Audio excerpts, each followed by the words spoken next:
ఇంకో ఇది కూడా ఉంది, చెప్పండి సార్. లేట్ అయినా బిగ్ రెస్పాన్సిబిలిటీ కందుకూరు అంశం. అనిత గారు, నారాయణ గారు వీళ్ళంతా అక్కడికి వెళ్ళారు, చేశారు. అంతకుముందు కూడా జనసేన నాయకులు కొంతమంది విడిగా వెళ్ళారు.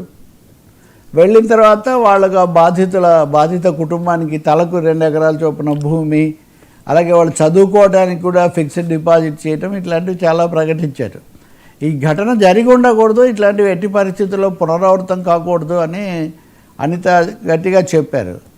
ఆ చెప్పడంతో పాటు ఇప్పుడు నిజంగా చాలా ఘటనలు, ఇప్పుడు ఉదాహరణకు మనం పిఠాపురం గురించి మాట్లాడాము, ఆ పోలీస్ అధికారి బాగాలేదు, ఇట్లాంటివి. పిఠాపురంలో కూడా ఒక దళితుడి ప్రాణం తీసుకున్న ఒక ఘటన వచ్చింది, చాలా చర్చకు వచ్చింది. ఇంకా 2-3 చోట్ల కూడా వివిధ సందర్భాల్లో ఇవి జరిగాయి.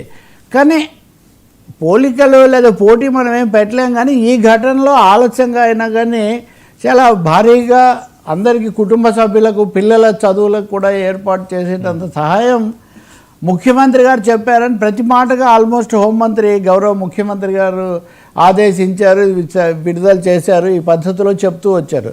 కాబట్టి ఆలస్యంగా అయినా సరే కొంచెం భారీగా ఈ సహాయం ప్రకటించడం ద్వారా ఈ సమస్య ఇంకా పెద్దది కాకుండా కొంత సర్దుబాటు చేయాలి, వాళ్ళని కూడా ఆదుకోవాలనే ఒక అంశాన్ని ప్రభుత్వం గుర్తించినట్టుగా కనిపిస్తుంది అంతవరకు. ఇంకా రెండవది, ఈ అంశం ఏ విధంగా కూడా రాజకీయంగా మారకూడదు, కులం కోణం మలుపు తీసుకోకూడదు అన్నదాని మీదే ప్రభుత్వం యొక్క, అక్కడికి వచ్చిన మంత్రుల యొక్క మొత్తం కేంద్రీకరణ ఉన్నట్టుగా కనబడింది.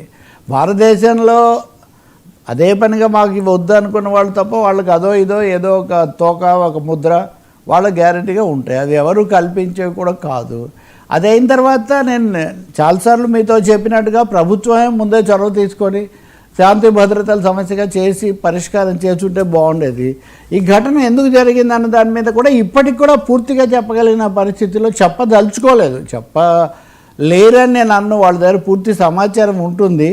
ఏదైనా స్నేహితులు కొన్ని వ్యక్తిగతమైన సమస్యల వల్ల, కొన్ని ఆర్థిక సమస్యలు, వీటి వల్ల విడిపోయి ప్రత్యర్థులుగా మారారు. ఆ క్రమంలో ఇది జరిగింది. ఇది ఇలా జరిగి ఉండకూడదు, ఎట్టి పరిస్థితుల్లో ఇట్లాంటివి జరగనివ్వము భవిష్యత్తులో అని మొత్తానికి చాలా సంయమనంతో సర్దుబాటు చేసే ధోరణిలో ఉంది. కానీ ఏది మొత్తం వ్యవహరించిన తీరు, ప్రాణం పోవటము, ఇంకా ఇంత అఘాయిత్యం జరిగినప్పుడు మామూలుగా ఉండే ఆగ్రహము, నిరసన అవి లేవు ఇక్కడ.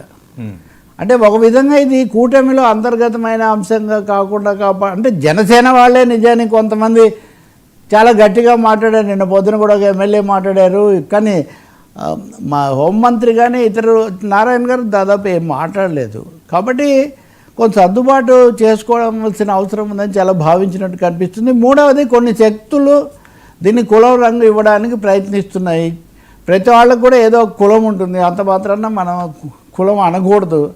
నేరం చేసిన వాడికి కులం లేదు, దానికి బలైన వాడికి కూడా లేదు. అలాగే గరిష్టమైన మ్యాక్సిమం పనిష్మెంట్ వచ్చేట్టు చూడాలి అని. ఇంకా ఒక దీంట్లో ఆశ్చర్యకరమైన అంశం అంటే ఫాస్ట్ ట్రాక్ కోర్ట్. దీనికోసం ఫాస్ట్ ట్రాక్ కోర్టు పెట్టి మాది చాలా వేగంగా పరిష్కరించమని ముఖ్యమంత్రి కూడా తన దగ్గర ఉన్న అధికారులతో మాట్లాడి ఆయన కూడా ఉత్తర్వులు ఇచ్చారని. అదే నేను అంటున్నాను, లేట్ అయినా కానీ పొలిటికల్ రెస్పాన్స్ చాలా భారీగా ఉండాలి, లేకపోతే ఇది నష్టం చేస్తుందని ఒక వాస్తవాన్ని అయితే గుర్తించినట్టు కనిపిస్తుంది. ఇది ఒక్క కందుకూరు ఘటనకే పరిమితం కాకుండా కూడా జాగ్రత్త పడాల్సిన ఇది ఉంది. దీన్ని సిమ్టమ్స్ ఇవి మంచిది కాదు.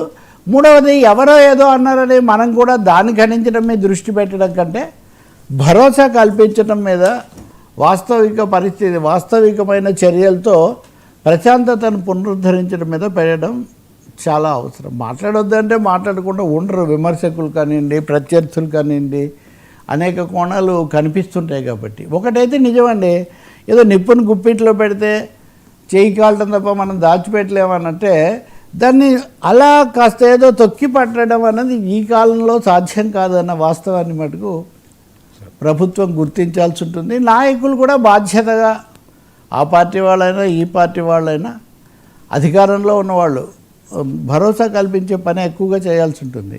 పూర్తి పారదర్శకంగా అన్ని విషయాలు ప్రజల ముందు పెట్టకపోతే మటుకు ఇప్పటికి కూడా చెప్తున్నా, సర్దుబాటు చేయాలనే కొద్దీ చిలువలు పలవలు బయటకు వచ్చి లేనిపోయినటువంటి అపోహలు ఇంకా పెరుగుతాయి.